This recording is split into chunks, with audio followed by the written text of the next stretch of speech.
കഷ്ടപ്പാടിന്റെ വില അറിയാതിരിക്കുമ്പോഴത്തേക്ക് അങ്ങനെ ഒരു കുത്തി മറ്റേ സംഭവമല്ലോ കഴപ്പ് അത് ഉണ്ടാവും. അങ്ങനെ ഉണ്ടാകുമ്പോഴത്തേക്ക് ഇതൊന്നും പോരാ, വേറെ എന്തൊക്കെയോ വേണമെന്ന് തോന്നും. അങ്ങനെ ഒരു പോയ ഒരു പോക്കാണെങ്കിൽ എനിക്ക് ഇതിനകത്ത് പേഴ്സണലി എനിക്ക്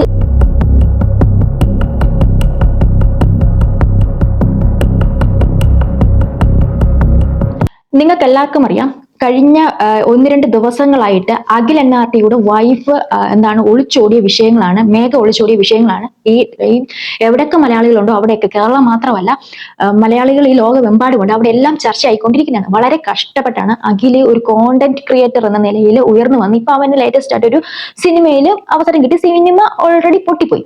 അപ്പൊ അതിന്റെ ഇടയിൽ 7-ാം തീയതി ഈ മേഘ കാണിച്ച പറപ്പത്തരമാണ് ഇന്നത്തെ വീഡിയോ. പറയാതിരിക്കാൻ വയ്യ. ഇത് നമ്മൾ നേരത്തെ അറിഞ്ഞ കേസ് കിട്ടാണ്. ഈ പുള്ളിക്കാരി ഒരു ബസ് കണ്ടക്ടറുടെ കൂടെ ഒളിച്ചോടി എന്നുള്ളത്.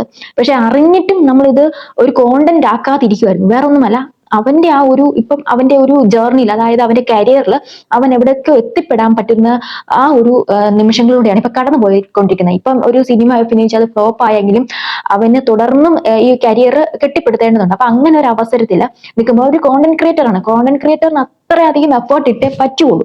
അപ്പൊ അങ്ങനെ നിൽക്കുന്ന സമയത്താണ് ഈ മേഘ ഇങ്ങനെ ഒരു കാര്യങ്ങളൊക്കെ കാണിച്ചത്. അപ്പൊ ഇതിന്റെ പിന്നിൽ എന്താണ്, ആരുടെ ഭാഗത്താണ് ന്യായം അന്യായം എന്നൊക്കെ കുറെ കടന്നിട്ടുള്ള സോഷ്യൽ മീഡിയയിൽ അടികളും വഴക്കുകളും കമന്റുകളുടെ കമന്റുകളും എല്ലാം കണ്ടിട്ടുണ്ടായിരുന്നു.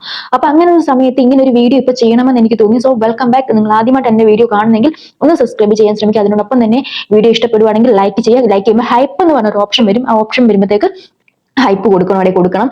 പിന്നെ അതുപോലെ തന്നെ ലൈക്ക് അടിച്ചുകൊണ്ട് ചെയ്യുക. ഈ വീഡിയോ മുഴുവനായും കണ്ട ശേഷം നിങ്ങളുടെ വിലയേറിയ അഭിപ്രായങ്ങൾ കമന്റ് ചെയ്യാൻ മറക്കാതിരിക്കുക. പിന്നെ അതുപോലെ തന്നെ ഈ ഒരു വീഡിയോ ഇത് ഇപ്പൊ പറയുകയാണെങ്കിൽ വളരെ 2 വർഷത്തോളമായി ഇവരുടെ ഈ വിവാഹം കഴിഞ്ഞിട്ട്. വെറുതെ ഒന്നുമല്ല, അറേഞ്ച്ഡ് മാരേജ് ഒന്നുമല്ല.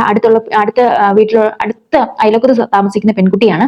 അതോടൊപ്പം തന്നെ ഇവര് 3 വർഷത്തോളം പ്രണയിച്ച് വിവാഹം കഴിച്ചവരാണ്. പെൺകുട്ടിക്ക് 22+ വയസ്സ് മാത്രമേ ഉള്ളൂ. പക്ഷെ ഇറങ്ങിപ്പോയവന് ഏതാണ്ട് 39+ എങ്ങാണ്ട് വയസ്സുണ്ടെന്ന് പറയുന്നു. എന്ത് മാങ്ങാത്തോലി കണ്ടിട്ടാണ് ഇവൾ അവന്റെ കൂടെ പോയത് എന്ന് എനിക്കറിയത്തില്ല. അഖിലിനെക്കാളും എന്താണ് അവന് കൂടുതലുള്ളതെന്നും എനിക്കറിയത്തില്ല.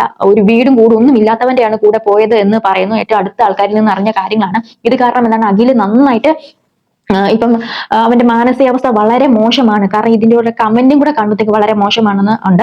അതുപോലെ തന്നെ അവളെ ഒന്നും പറയണ്ട, പോയത് പോട്ടെ എന്ന് പറഞ്ഞുകൊണ്ട് ഒന്ന് പ്രതികരിക്കുന്നതായിട്ട് അഖിലിന്റെ ഭാഗത്തുനിന്ന് അങ്ങനെ ഒരു പ്രതികരണം വന്നതായിട്ട് അറിഞ്ഞിട്ടുണ്ടായിരുന്നു.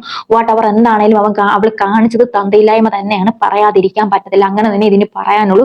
അവളെ എങ്ങനെ വിളിക്കണം, എന്നാ മോളെ എന്ന് വിളിക്കണമെന്ന് എനിക്കറിയത്തില്ല. അത് മാത്രമേ പറയുള്ളൂ. കാരണം അമ്മാതിരി തോന്നിവാസമാണ് കാണിച്ചിരുന്നത്. അപ്പം ഇതിനകത്ത് കുറെ അധികം ആൾക്കാർ പറയുന്നുണ്ട് അവന് ഗേ ആണ്, അവന് വേറെ റിലേഷൻഷിപ്പ് ഉണ്ട്, അതാണ് മറ്റതാണ്, അവൾക്ക് ഒന്നും കൊടുത്തിരുന്നില്ല എന്നൊക്കെ പറയുന്നുണ്ട്. എന്തൊക്കെ തന്നെയാണെങ്കിലും അവൾ കണ്ടെത്തിയ വഴി ഇതായിപ്പോയി. ഇതല്ലായിരുന്നു അതിനുള്ള ഒരു മാർഗം, ഇതല്ലായിരുന്നു. അവർക്ക് അങ്ങനെ ഒരു പ്രശ്നം ഉണ്ടെങ്കിൽ അവിടെ അച്ഛനും അമ്മയും നല്ല എഡ്യൂക്കേറ്റഡ് ആണ്, വെൽ പ്രൊഫഷണൽ നിൽക്കുന്ന ആൾക്കാരാണ്. അവരോട് പറഞ്ഞാൽ അല്ലെങ്കിൽ റിലേറ്റീവ്സിനോട് ആരെങ്കിലോടും ഒക്കെ പറഞ്ഞിരുന്നെങ്കിലോ ഇതിനൊരു പോംവഴി കാണുമായിരുന്നു. പക്ഷെ ഇത്ര നാറിയ ഒരു ഇത് തെരഞ്ഞെടുത്തത് വളരെയധികം മോശമായി. ഇവർ സ്റ്റേഷനെ വിളിപ്പിച്ചിരുന്നു.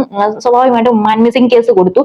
മാൻ മിസ്സിംഗ് കേസ് കൊടുത്തപ്പോഴത്തേക്ക് ഇവർ പോലീസുകാർ അന്വേഷിച്ചപ്പോഴത്തേക്ക് അടുത്ത ഒരു ഇവരുടെ വീടിന്റെ ഓപ്പോസിറ്റ് ഉള്ള ഒരു കടയിൽ നിന്ന് CCTV ഫുട്ടേജ് എടുത്തപ്പോഴാണ് ഇത് പക്ക ഒളിച്ചോട്ടമാണ് എന്ന് മനസ്സിലായത്. അതല്ല ഇതിന്റെ രസം, അന്ന് രാത്രി 7-ാം തീയതിയാണ് ഒളിച്ചോടുന്നത്.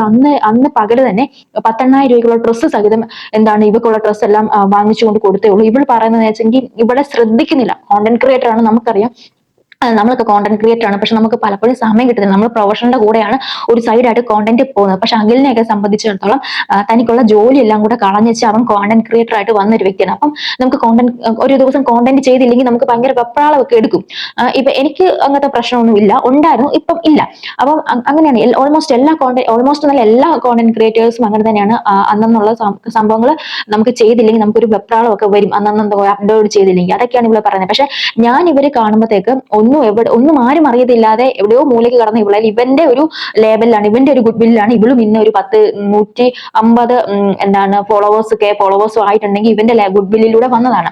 അപ്പൊ 1 മില്യന് മുകളിൽ 1.8 മില്യൺ ആയിട്ടുണ്ട് ഇപ്പം അഖിലിന്റെ ഫോളോവേഴ്സ്. അപ്പൊ അത്രയും അറിയപ്പെടുന്ന വ്യക്തിയിൽ ഇതുപോലെ നാണം കെടുത്തിട്ട്, അവൾക്ക് മെച്യൂരിറ്റി ഇല്ലാന്ന് ഞാൻ പറയത്തില്ല. കാരണം വെച്ചെങ്കിൽ അവൾക്ക് ഇതുപോലെ ഒളിച്ചോടി പ്ലാൻ ചെയ്ത് ഇട്ട ഡ്രസ്സോടെ CCTV ദൃശ്യം സൈഡിൽ കൊടുക്കുക, നിങ്ങൾ കണ്ടു നോക്കും. ഇട്ട ഡ്രസ്സോടെ അവള് പോണെങ്കിൽ അവള് ചില്ലറക്കാരിയൊന്നുമില്ല, വെൽ പ്ലാൻഡോടെയാണ്. അവൻ ഇവിടെ വന്ന് കയ്യിൽ കൊടുത്തുകൊണ്ട് ഇവര് അനൂപ് അങ്ങനെ കണ്ടുവാണ്. അവൻ വന്ന് നിൽക്കുന്നു, അവള് 2-3 ബാഗിനകത്ത് പാക്ക് ചെയ്തിട്ട് അതുകൊണ്ട് പോകുന്നു. ഇതൊക്കെ എവിടെ ചെന്ന് നിൽക്കും? ഇവളെ പഠിപ്പിക്കാൻ വിട്ടതാണ്. പഠിപ്പിക്കാൻ വിട്ടെടുത്ത് നിന്നാണ് അവൾ പഠിച്ചില്ല. അവൾ കുറച്ചും കൂടെ പഠിക്കാനുണ്ട്. അപ്പം എന്താണേലും ഇനി ഇത്രയും നല്ല സൗഭാഗ്യങ്ങളും ഒക്കെ വരുമ്പോഴത്തേക്ക് ഇങ്ങനെയുള്ളവന്റെ കൂടെ പോകുമ്പോഴത്തേക്ക് അവൾ കുറച്ചും കൂടെ പഠിക്കട്ടെ അല്ലെ, കുറച്ചും കൂടെ പഠിക്കട്ടെ. അപ്പൊ പഠിക്കാനുള്ളതെല്ലാം പഠിച്ച് വരുമ്പോഴത്തേക്ക് ജീവിതം കൈവിട്ട് പോകുമ്പോഴത്തേക്ക് 4 കാലും കൈവിട്ട് അടിച്ചാലും 10 തവണ തിരിച്ചു അടിക്കുന്ന എന്റെ പൊന്നുമോളെ നീ എഴുതി കുറിച്ചു വെച്ചു, രക്ഷപ്പെടൂല എന്ന് പറഞ്ഞാൽ രക്ഷപ്പെടില്ല. നിനക്ക് ഇഷ്ടംപോലെ ഓപ്ഷൻ ഉണ്ടായിരുന്നു. ഈ ഒരു ഇത് പറ്റിയില്ലെങ്കിൽ എടാ ഒന്ന് കണ്ടുപിടിക്കുമ്പോഴത്തേക്ക് എന്തെങ്കിലും മെനയുള്ളതിനെയൊക്കെ കണ്ടുപിടിക്കേണ്ടത്. ഇങ്ങനെ ഒരുത്തിന്റെ കൂടെയൊക്കെ പോകുന്ന പറഞ്ഞാൽ ഞാൻ ഇയാളെ എന്താണ് വ്യക്തിഹത്യ ചെയ്യുവോ അല്ലെങ്കിൽ അടച്ചാക്ഷേപിക്കുവോ അല്ലെങ്കിൽ ഇദ്ദേഹത്തിന്റെ ജോലിയിൽ ഞാൻ ആക്ഷേപിക്കുകയല്ല, എന്നാലും ഒരു ഇതൊക്കെ വേണ്ടേ. എന്ത് കണ്ടിട്ടാണ് ഇവൾ, എന്ത് തേങ്ങാക്കോല കണ്ടിട്ടാണ് ഇവന്റെയൊക്കെ കൂടെ ഇറങ്ങിപ്പോയത്? അത് ഇങ്ങനെയൊക്കെയുള്ള കാര്യത്തില് ഇതിനൊക്കെ വെക്കുമ്പോഴത്തേക്ക് പെണ്ണുങ്ങളൊക്കെ എങ്ങനെ വിശ്വസിക്കുമെന്നാണ് പറയുന്നത്. അപ്പം നമ്മളെയൊക്കെ സംബന്ധിച്ച് നമ്മളൊക്കെ ജീവിക്കാൻ വേണ്ടിയിട്ടുള്ള നെട്ടോട്ടത്തിലാണ്. സീരിയസ്ലി ഞാനൊക്കെ ജീവിക്കാൻ വേണ്ടിയിട്ടുള്ള നെട്ടോട്ടത്തിലാണ്. ഒരുപാട് സ്ത്രീകളുണ്ട്. ഞാനൊക്കെ വിദേശത്ത് കിടന്ന് കഷ്ടപ്പെടുവാണ്. ശരിക്കും സീരിയസ്ലി പറയണ കഷ്ടപ്പെടുവാണ്. എന്തിനാണ്? എന്റെ കുട്ടികളെ നോക്കാൻ, എന്റെ കുടുംബം. എനിക്ക് ഏറ്റവും വലുത് നമ്മുടെ കുടുംബമാണ്. അത് നോക്കാൻ വേണ്ടി നമ്മൾ അങ്ങോട്ടും ഇങ്ങോട്ടും ഓടുന്നതിന്റെ ഇടയിൽ നമുക്ക് പ്രേമിക്കാൻ അല്ലെങ്കിൽ ഹസ്ബൻഡിനോട് പോലും ഒന്ന് സൊള്ളാനോ പോലുള്ള സമയം സീരിയസ്ലി കിട്ടുന്നില്ല. പിള്ളേർ വലുതായി അവർക്ക് വേണ്ടിയിട്ട് എന്തെങ്കിലും 10 പൈസ ഇപ്പോഴും ഉണ്ടാക്കാൻ പറ്റുള്ളൂ എന്ന് പറഞ്ഞുകൊണ്ട് ഞാനും എന്റെ ഹസ്ബൻഡും എന്റെ വീട്ടുകാരും ഒരുപോലെ ഇരുന്ന് കഷ്ടപ്പെടുകയാണ് ശരിക്കും. അതിന്റെ ഇടയ്ക്ക് നമുക്ക് അങ്ങോട്ടും ഇങ്ങോട്ടും എന്താണ് ഒന്ന് ശൃംഖരിക്കാൻ പോലുള്ള സമയമില്ലാത്ത ഒരു സമയത്തോടെയാണ് നമ്മൾ കടന്നു പോകുന്നത്. അപ്പം ഇങ്ങനെയുള്ള പെണ്ണുങ്ങളെ എപ്പോഴാ പോകുന്നത് അറിയോ? ഇവൾമാർക്കെല്ലാം കാഴ്ചവൂട്ടി കിട്ടിക്കഴിയുമ്പോഴത്തേക്ക് കഷ്ടപ്പാടിന്റെ വില അറിയാതിരിക്കുമ്പോഴത്തേക്ക് അങ്ങനെ വരുമ്പോൾ കുത്തി മറ്റേ സംഭവം ഉണ്ടല്ലോ കഴപ്പ്, അത് ഉണ്ടാവും. അങ്ങനെ ഉണ്ടാകുമ്പോഴത്തേക്ക് ഇതൊന്നും പോരാ, വേറെ എന്തൊക്കെയോ വേണമെന്ന് തോന്നും. അങ്ങനെ ഒരു പോക്കാന്ന് എനിക്ക് ഇന്നത്തെ പേഴ്സണലി എനിക്ക് തോന്നിയുള്ളൂ. അല്ലാണ്ട് എനിക്ക് വേറൊന്നും എനിക്ക് പറയാനില്ല. ഇപ്പൊ ഇവിടെ സ്റ്റേഷനിൽ വിളിക്കുമ്പോഴത്തേക്ക് പലരും പറഞ്ഞു ഇവന് വേറൊരു റിലേഷൻ ഉണ്ടാകുന്നു. അപ്പൊ വേറൊരു റിലേഷൻ ഉണ്ടെങ്കിൽ ഈ മാതിരി തെണ്ടിത്തരമാണോ കാണിക്കുന്നത്? സോറി, ഈ തെറി വിളിച്ചിട്ടുണ്ടെങ്കിൽ സോറി. അപ്പം ഇങ്ങനെയൊക്കെ ചില സബ്ജക്റ്റുകൾ സംസാരിക്കും, നമ്മൾ അറിയാണ്ടത് അങ്ങനെ ആയി പോകുന്നതാണ്. മനഃപൂർവ്വമല്ല. എന്റെ സുഹൃത്തുക്കളും ഫാമിലീസ് ഒക്കെ പറഞ്ഞായിരുന്നു ചില വീഡിയോയിലോട്ട് നമ്മൾ മോശമായ ഭാഷ ഉപയോഗിക്കുന്നുണ്ടെന്ന്. ശരിയാണ്. പക്ഷെ ചില സബ്ജക്ട് നമ്മൾ എടുത്ത് സംസാരിക്കുമ്പോഴത്തേക്ക് നമ്മൾ അറിയാണ്ട് നമ്മൾ ഇമോഷണലി നമ്മുടെ കാര്യം പേഴ്സണൽ കാര്യം പോലെ എടുത്ത് ചെയ്യുമ്പോൾ നമ്മൾ ഇമോഷണലി ഡൗൺ ആയി പോകും. അങ്ങനെ ആകുമ്പോഴത്തേക്ക് നമ്മൾ പറയുന്നതാണ്. അപ്പം എന്തൊക്കെ തന്നെ ആയാലും അവൾ വേറൊരു വീഡിയോ ഇവനെതിരെ ചെയ്യൂ എന്നൊക്കെ പറഞ്ഞ് അങ്ങനെ ആൾക്കാർ പറയുന്ന കണ്ടിട്ടുണ്ടായിരുന്നു. അപ്പൊ ഞാൻ മേഘയായിട്ട് കോൺടാക്ട് ചെയ്യാൻ ശ്രമിച്ചെങ്കിലും സാധിച്ചില്ല. അഖിലിനെ പിന്നെ കോൺടാക്ട് ചെയ്യാനേ പറ്റത്തില്ല. അതങ്ങനെ ഒരു സ്ഥിതിയാണ്. അപ്പം ഇതൊക്കെയാണ് അവസ്ഥ. അവൾ ഇനി എന്തൊക്കെ ന്യായീകരിച്ചുകൊണ്ട് വന്നാലും അതൊന്നും ഒരു ന്യായവുമല്ല, ഒന്നുമല്ല. അത് ഒരു കാരണവശാലും ഇതിനകത്ത് മേഖലയില് ഒരു തരി പോലും എന്തൊക്കെ കാരണമാണ് വാട്ടവർ എന്താണേലും നമുക്ക് ന്യായീകരിക്കാൻ ഒന്നുമില്ല. അവർക്ക് ഡിവോഴ്സ് എന്ന് പറഞ്ഞ ഒരു ഓപ്ഷൻ ഉണ്ടായിരുന്നു. അവർക്ക് എന്താണ് എഡ്യൂക്കേറ്റഡ് ആയിട്ടുള്ള പേരൻസ് ഉണ്ടായിരുന്നു.